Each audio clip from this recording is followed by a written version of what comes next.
सहज मार्ग के सभी अभ्यासियों को प्रणाम।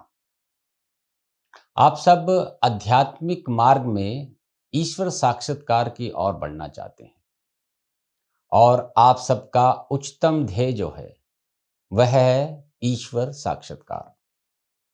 तो इसके लिए हम करते क्या हैं? इसके लिए सर्वप्रथम हम ईश्वर साक्षात्कार की एक इच्छा अपने भीतर उत्पन्न करते हैं और जब हम नियमित रूप से अभ्यास करते हैं तो हमारे भीतर यही इच्छा आकर्षण में बदल जाती है और आगे चलकर यही आकर्षण तड़प में बदल जाता है। तो सहज मार्ग पद्धति में सर्वप्रथम हम अभ्यासी एक इच्छा से आरंभ करते हैं और ये इच्छा हमारे साथ कहाँ तक जाती है? ईश्वर साक्षात्कार तक। और उसके उपरांत की जो यात्रा होती है वह भूमा की दिव्य इच्छा हमें केंद्रीय क्षेत्र में प्रवेश देती है। तो यही दृढ़ संकल्प, श्रद्धा और विश्वास हमें आध्यात्मिकता में हमारे लक्ष्य तक ले जाता है। तो संत कस्तूरी ने इसी पर एक लेख लिखा था जो इस प्रकार से है कि विश्वास किस प्रकार से हमें हमारे अंतिम लक्ष्य तक ले जाता है, अर्थात अनंत के साक्षात्कार तक ले जाता है। तो ये लेख जो है ये संत कस्तूरी ने बेंगलोर के एक सभा में सुनाया था जो कि 14 सितंबर 1986 का है। तो इस संदेश को हम आपको सरल भाषा में समझाने का प्रयास करेंगे कि अगर आप सब अभ्यासियों में ईश्वर साक्षात्कार की इच्छा जागृत हो जाए और वह बाद में आकर्षण और तड़प में बदल जाए तो किस प्रकार बाबूजी की प्राणाहुति हमारी मदद करती है हमें अनंत के साक्षात्कार के लिए।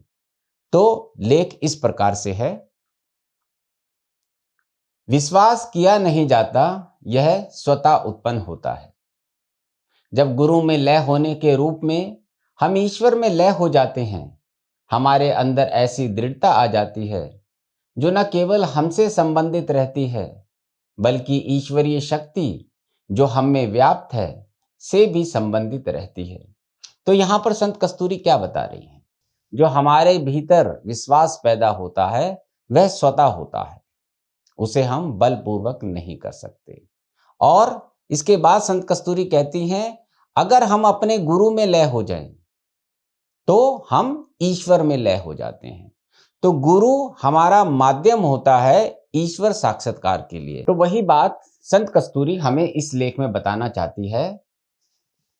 गुरु में लय होने के रूप में हम ईश्वर में लय हो जाते हैं। इसीलिए संत कस्तूरी ने हर लेख में कहा है कि समस्त मानव जाति को बाबूजी महाराज में ही लय होना है, क्योंकि बाबूजी का अवतरण युग परिवर्तन के लिए हुआ है। तो हम जब बाबूजी में लय होते हैं तो उसके बाद हमें ईश्वर साक्षात्कार प्राप्त होता है। उसके आगे लिखा है कि जब हमारे अंदर ये दृढ़ता आ जाती है, किस चीज की? विश्वास की, कि बाबूजी महाराज की प्राण आहुति हमें ईश्वर का साक्षात्कार कराएगी, तो उसका संबंध जो है वो केवल हमसे नहीं रह जाता। वह संबंध हमारे भीतर जो ईश्वरीय चेतना विद्यमान है उससे संबंधित हो जाता है। हम इसे अपने से संबंधित नहीं रख सकते क्योंकि हम अपने स्व को ढूंढ नहीं सकते, और जब हम अपने स्व को ढूंढने में असफल हो जाते हैं तब हम इसे किसके साथ जोड़ें? मैंने इसे ही विश्वास की सच्ची परिभाषा तय किया है। जब हमारे स्व में सुधार आ जाता है और भीतर से जाग जाता है तब हम अहम से बिल्कुल अलग हो जाते हैं। श्री बाबूजी महाराज में लय रहते हुए मैंने अनुभव किया है कि स्व का सुधरा हुआ अस्तित्व नाम और रूप के परे हो जाता है। यह वही अस्तित्व है जो ईश्वर का अंश है और उसे जीव कहते हैं। हमारे समर्थ सद्गुरु का प्रेम ऐसा है कि यदि हम एक कदम आगे बढ़ते हैं तो ये 10 कदम हमारी ओर बढ़ाते हैं। तो यहाँ पर संत कस्तूरी ने कई बातों का उल्लेख किया है। ये जो विश्वास की बात की है, ये विश्वास स्वतः उत्पन्न होता है। और कब होता है? जब बाबूजी की प्राण आहुति हमें निरंतर मिलती है। और यहाँ पर स्व का सुधरा हुआ रूप कहा गया है। तो हमने आपको एक वीडियो में बताया भी है, स्व मतलब जो मेरा अस्तित्व है उसके 3 हिस्से हैं, माइनेस, आईनेस और यूनेस। तो माइनेस से हम भौतिकता में रहते हैं और आईनेस जो है वो ईश्वर का अंश है, जिसको कि हम जीव भी कहते हैं। तो जब हम अभ्यास करते हुए आगे बढ़ते हैं तो हमारा जो स्व है उसका सुधरा हुआ रूप आता है। आप सब जानते हैं कि हमारे भीतर जो चेतना है वह ईश्वर का अंश है। तो उस ईश्वर के अंश तक पहुंचने के लिए हमें उसके ऊपर के सभी आवरणों को साफ करना होता है और वह होता है बाबूजी की प्राण आहुति के द्वारा। तो वही चीज संत कस्तूरी ने यहाँ पर कही है। और जब हम उससे नहीं जुड़ पाते हैं तब क्या काम आता है? तब काम आता है हमारा विश्वास। तो संत कस्तूरी कह रही हैं कि जब आप इच्छा लेकर सहज मार्ग में आए हैं कि आपको ईश्वर साक्षात्कार करना है और जब आप अपने स्व के भीतर नहीं प्रवेश कर पाते हैं, उसको समझ नहीं पाते हैं, तब आपको विश्वास होता है कि जो पद्धति मैंने अपनाई है वह बाबूजी महाराज मुझे ईश्वर साक्षात्कार तक ले जाएंगे। उनकी दिव्य प्राण आहुति हमारे हृदय में हमारे विश्वास को वास्तविक अनुभव से भर देती है और हम कहते हैं, सूरत सुहागिन है पनिहारिन, भई ठाड़े बिन डोर रे। हम कह सकते हैं कि विश्वास योग की ओर पहला कदम है और जब सूरत को योग का आशीर्वाद मिलता है, विश्वास भी लय हो जाता है और खो जाता है। तो योग किससे? योग बाबूजी महाराज से। तो बाबूजी महाराज से जो हमारा योग है उसका जो पहला कदम है वह है विश्वास। जब आपको इस पद्धति पर और बाबूजी महाराज पर विश्वास होता है तो समझिए कि बाबूजी से योग के लिए आपने पहला कदम उठा लिया है। उपनिषद हमें याद दिलाता है, ऐ सृष्टि के चारों ओर विचरण करने वाले लोगों, यदि तुम कोई इच्छा करते हो तो भूमा के साक्षात्कार की इच्छा करो, जो कि अंतिम सत्य है। तो यहाँ पे संत कस्तूरी कह रही हैं कि उपनिषद में भी उल्लेख है कि अगर मनुष्य को कोई इच्छा करनी है तो वह इच्छा हमें भूमा साक्षात्कार की करनी चाहिए। तो ये उल्लेख उपनिषद में दिया है और इसी को संत कस्तूरी आगे और अच्छी तरह से समझाएंगी। हम ऐसी इच्छा कैसे कर सकते हैं? हम केवल उसी की इच्छा कर सकते हैं जिसकी उपस्थिति का साया किसी भी रूप में हमने अनुभव किया हो। अब यहाँ पे आप समझिए, यहाँ पर लिखा गया है कि अगर आपकी इच्छा है तो वह होनी चाहिए भूमा साक्षात्कार की। लेकिन हम भूमा साक्षात्कार की इच्छा अपने भीतर कैसे उत्पन्न कर सकते हैं? और वह तभी संभव है कि कोई मनुष्य भूमा की शक्ति लेकर इस धरा पर अवतरित हो। हम सब जानते हैं बाबूजी महाराज भूमा की शक्ति लेकर अवतरित हुए हैं। तो वही प्रसन्न बहन जी ने यहाँ कहा है कि हम भूमा साक्षात्कार की इच्छा भी कैसे उत्पन्न करें जब तक कि कोई उस शक्ति का रूप मनुष्य रूप में अवतरित ना हुआ हो। उसके बाद लिखा है, यह केवल हमारे मालिक की पावन प्राणा होती है जो हमारे हृदय को अनंत की इच्छा से भर देती है। यह इच्छा प्रगति कर आकर्षण बन जाती है और आकर्षण स्वतः उसे पाने की तड़प बन जाता है। आप सब जानते हैं कि बाबूजी महाराज का जो अवतरण हुआ है वह है समस्त मानव जाति को ईश्वर साक्षात्कार कराना और वह भूमा की शक्ति लेकर इस धरा पर अवतरित हुए हैं। तो संत कस्तूरी वही कह रही हैं कि जो बाबूजी महाराज ने हमें सहज मार्ग पद्धति दी है और जिसमें उन्होंने दिव्य शक्ति जिसको कि प्राण आहुति कहते हैं, जब वह हमें निरंतर मिलती है तभी हम उस लक्ष्य की ओर बढ़ते हैं और उसका परिणाम क्या होता है? हृदय को अनंत की इच्छा से भर देती है। हमें ये विश्वास हो जाता है प्राण आहुति मिलने पर कि मैं एक दिन अनंत का साक्षात्कार करूंगा ही करूंगा।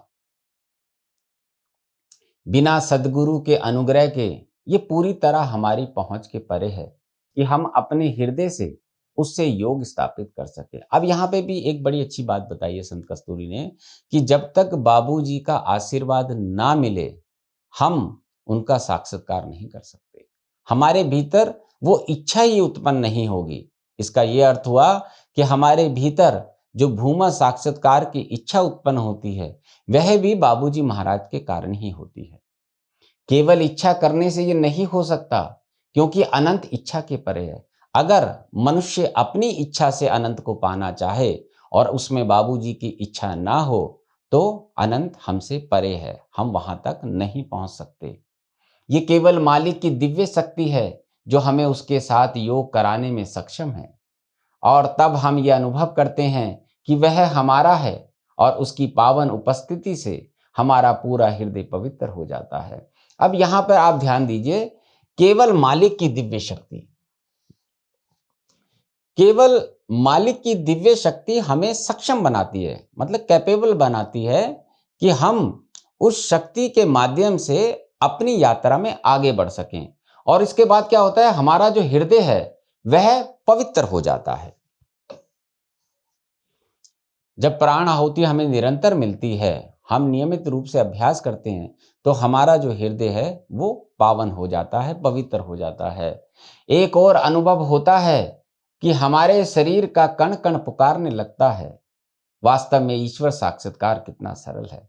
अब जब आपका हृदय उस पावन शक्ति से भर जाता है, तो आपको विश्वास होने लग जाता है कि हाँ, जो मार्ग मैंने चुना है और बाबूजी की प्राण आहुति जो मुझे मिल रही है, उसके माध्यम से मैं अपने उच्चतम लक्ष्य तक पहुंच जाऊंगा। ना बुझने वाली प्यास पुकारती है, ऐ मेरे मालिक और दो और दो। ये पुकार हमारे स्व में व्याप्त हो जाती है। हृदय जाग उठता है और एक स्वाभाविक विश्वास से सजग हो जाता है, कुछ और बाकी है जो हमारा है। और इसे पाने के लिए अनजाने में हमारे अंतरतम में एक तीव्र तड़प भभक उठती है। उनकी दिव्य इच्छा की सारा समाज ईश्वर साक्षात्कार के योग्य बने। प्राकृतिक रूप में मानव हृदय में अपनी इच्छा शक्ति से उतारना आरंभ कर देते हैं। ईश्वर चाहता है कि प्रकृति अपनी सृष्टि को सुंदर देखे, एक बहुत बड़ा सत्य है। तो यहाँ पर ये चीज बताई गई है, जो हमारा स्व है, जिसको हमने बताया कि जिसके तीन हिस्से हैं, माइनेस, आइनेस और यूनेस। यूनेस का अर्थ हुआ ईश्वर। हम जो है भौतिक रूप से पिंड देश से शुरू करते हैं, माइनस से, उसके बाद हम ईश्वरीय प्रदेश में पहुंच जाते हैं और अंत में हम उसी में लय हो जाते हैं। तो उससे होता क्या है, उससे मेरी जो इच्छा है वह ईश्वर तक मुझे पहुंचा देती है। और उसके लिए होता क्या है, हृदय जाग उठता है और एक स्वाभाविक विश्वास से सजग हो जाता है। मुझे विश्वास होने लग जाता है कि हाँ, ये संभव है, ईश्वर साक्षात्कार संभव है और मैं वहां तक पहुंचूंगा ही पहुंचूंगा। और उसके बाद लिखा है उनकी दिव्य इच्छा। तो उनकी का मतलब बाबूजी महाराज। तो बाबूजी महाराज की जो डिवाइन डिजायर है, जो दिव्य इच्छा है, सारा समाज ईश्वर साक्षात्कार के योग्य बन जाए। तो बाबूजी का तो अवतरण ही इसलिए हुआ था कि समस्त मानव जाति ईश्वर का साक्षात्कार करे। तो वही चीज संत कस्तूरी ने यहां कहा है, सारा समाज ईश्वर साक्षात्कार के योग्य बन जाए। अब वो योग्य कैसे बनेगा, पहले तो समाज को सहज मार्ग पत्ती के बारे में पता चले, बाद में वो नियमित रूप से अभ्यास करे। तो जब वह नियमित रूप से अभ्यास करेगा तो उसे निरंतर बाबूजी की प्राण आहुति मिलेगी। और जो वो इच्छा लेकर आगे आया था कि मुझे ईश्वर का साक्षात्कार करना है, वह इच्छा विश्वास में बदलना आरंभ हो जाएगी। क्यों? क्योंकि जो पावन शक्ति है वह उसके हृदय में पूरी तरह फैलना शुरू हो जाती है और बाद में हृदय से वो उसके पूरे स्व में, जो उसका अस्तित्व है, उसमें वो प्राणाहुति फैलना आरंभ हो जाती है। ईश्वर चाहता है कि प्रकृति अपनी सृष्टि को सुंदर देखे, एक बहुत बड़ा सत्य है। ये भी एक बड़ी इंपॉर्टेंट बात है। ये सृष्टि हमारी नहीं है, ये सृष्टि ईश्वर की है। जब इस सृष्टि की व्यवस्था बिगड़ने लगती है तो ईश्वर चाहता है उसकी सृष्टि ऐसी ही बनी रहे जैसी वह चाहता है।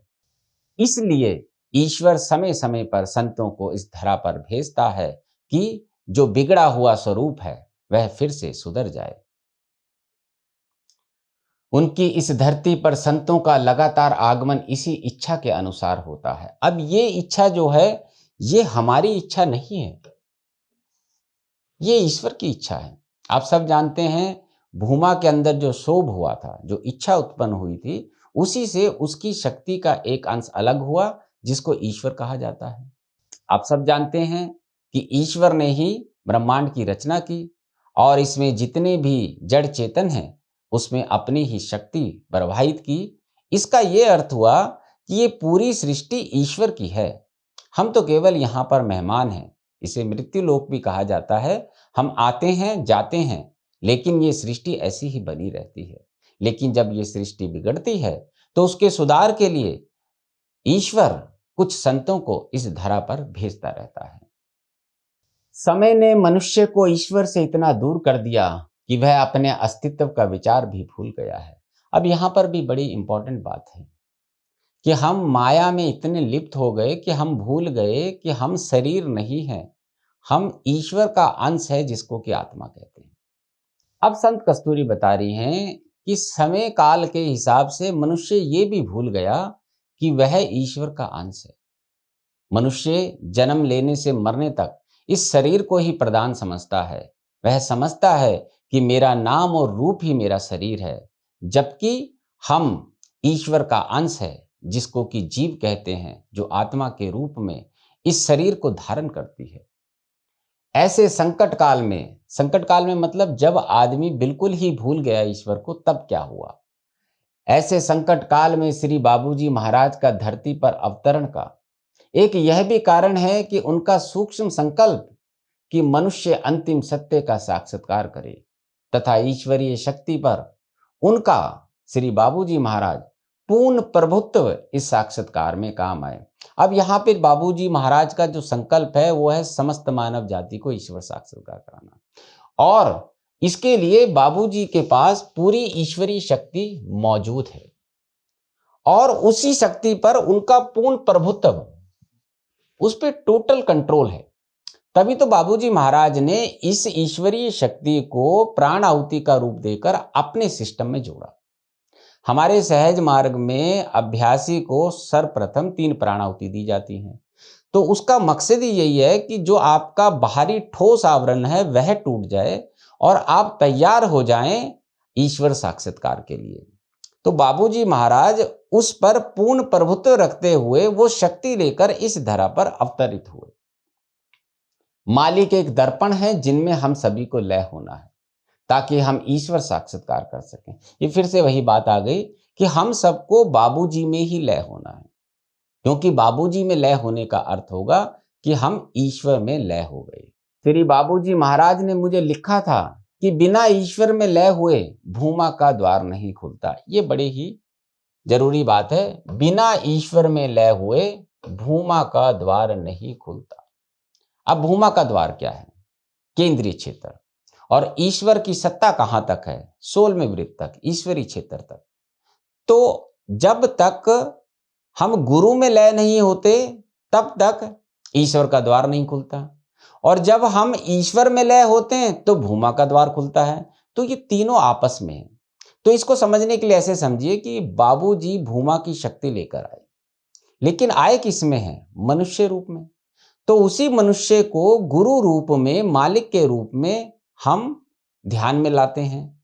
जब हम बाबूजी में लय होते हैं तब हम ईश्वर में लय हो जाते हैं, और जब ईश्वर में लय हो जाते हैं तो जो बाबूजी के भीतर भूमा की शक्ति है वह हमें केंद्रीय क्षेत्र में प्रवेश देती है।